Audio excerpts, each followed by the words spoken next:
et la toile d'araignée en plein dans le champ. Donc voici le buggy, petit buggy châssis Barnyard Fab, fini par mon ami Patrick, ami qui est mort il y a un peu plus d'un an et demi maintenant dans un tragique accident de la route. Sa femme Laurie ayant décidé de continuer à rider, plusieurs amis, en incluant le fameux builder Jimmy Smith, ont décidé de finir et terminer le buggy pour elle. Pas mal de modifications, mais pour vous donner un aperçu général, pont avant Dana 60 GM, direction PSC.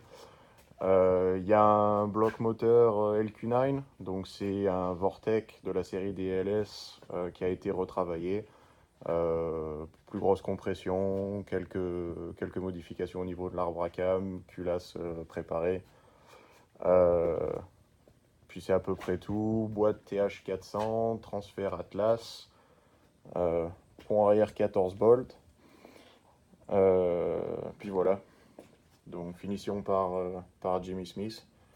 Absolument exceptionnel. Si jamais vous avez un jour l'envie de commander un buggy aux États-Unis, c'est une adresse à recommander. Voilà, tout roule bien. Le buggy a été terminé il y a 2 sorties. Je dis tout roule bien, on a quand même eu un petit problème récurrent. On a une fuite d'huile de boîte auto qui était compliquée à trouver.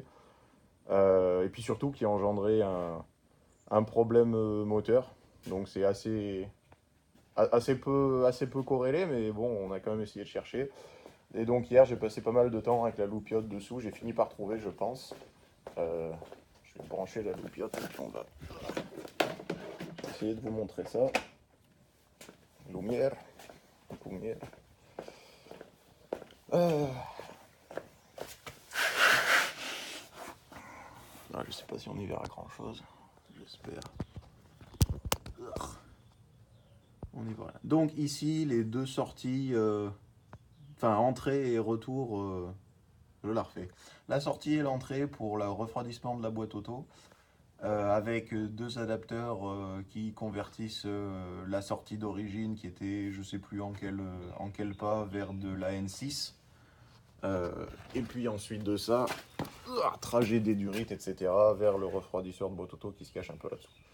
Bon, le problème est, de durite que j'ai démonté, le problème est, je pense, il y a un des raccords ici, un raccord à N tournant, qui a énormément de jeu. Et puis quand je l'ai démonté, en fait, je me suis rendu compte qu'il y a un bout du pas de vis qui est foiré. Alors normalement, c'est pas censé affecter beaucoup puisque cette partie-là est à l'intérieur de la durite. Quand c'est monté, hop là, je vais essayer de vous montrer ça. Quand c'est monté, c'est censé être à l'intérieur complet comme ceci.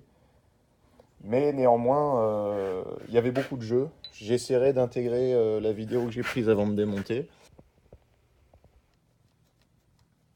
Voilà, donc toujours est-il que j'ai démonté ça, commande des durites, et puis, enfin pardon, des raccords, et puis on va essayer de remonter ça tranquillement. Et puis tant que j'étais dessous, en farfouillant, je pense avoir compris pourquoi on a des problèmes moteurs.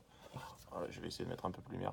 Voilà, vous voyez ici la prise pour le capteur de lambda, prise qui se trouve sous le raccord, voilà ici. Et donc, après avoir démonté le capteur lambda, je pense que je me suis pas trompé, mais l'huile devait pisser en plein sur le capteur. Donc le capteur était plein d'huile, donnait des mauvaises informations au calculo, et puis de fil en aiguille faisait ratatouiller le moteur, quoi. Donc on va changer le capteur lambda aussi, j'en ai en stock, et puis on espère que ça résoudra les problèmes. Voilà, c'est tout pour le buggy vert en ce moment. J'ai fait vérification des serrages, donc tirant de pont, IC arm, donc c'est les pièces ici qui permettent de remonter la direction sur le haut des pivots. Vérifier aussi serrage des coilovers. Niveau d'huile, on check un peu en enlevant le bouchon de remplissage si on n'a pas des dents cassées sur le coupe conique. Et puis après, faudra faire les niveaux moteur boîte, ça c'est pas très compliqué. Sur les Atlas, il y a un truc qui est quand même assez chouette. Il y a un petit, je sais pas si on peut voir, mais il y a un petit tube transparent pour voir les hauteurs. Les hauteurs. Donc moi j'ai le niveau là-dessus, tout va bien. Et puis voilà. Éventuellement, si j'ai le temps, on a une roue, celle-ci, qui fuit un peu l'air. Donc je la démonterai.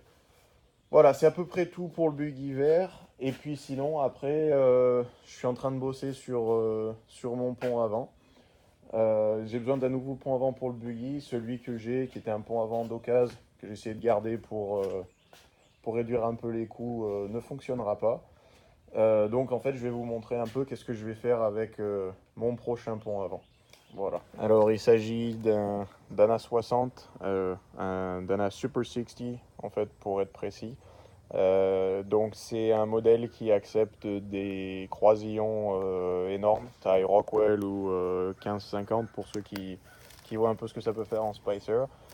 Et donc là, comme vous pouvez voir, c'est un modèle avec la boule à gauche.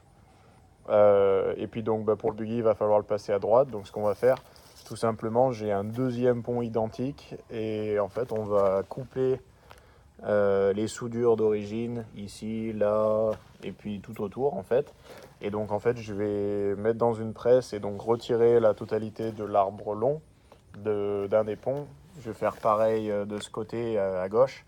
Et donc en fait on va presser l'autre arbre, pas l'arbre, le tube des deux côtés. Donc on va avoir deux arbres longs et on va pouvoir couper à la longueur qui nous intéresse le pont pour positionner donc les portes fusées, donc les portes pivots et tout le reste aux dimensions qui nous intéressent. Et en fait, on va faire un pont custom, donc qui aura les longueurs qui m'intéressent, la position de la boule exactement où je le veux pour passer dans le châssis. Et puis tout simplement, il suffira de commander des arbres sur mesure. Donc dans mon cas, je vais partir sur des RCV.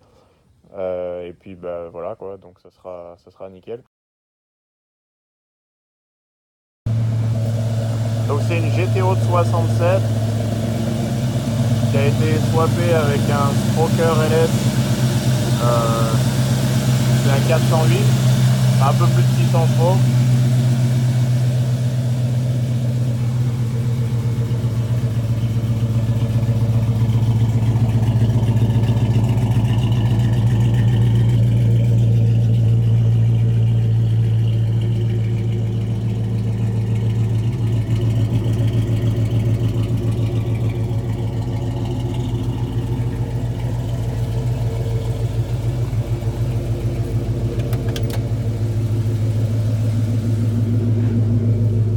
L'intérieur, tout d'origine.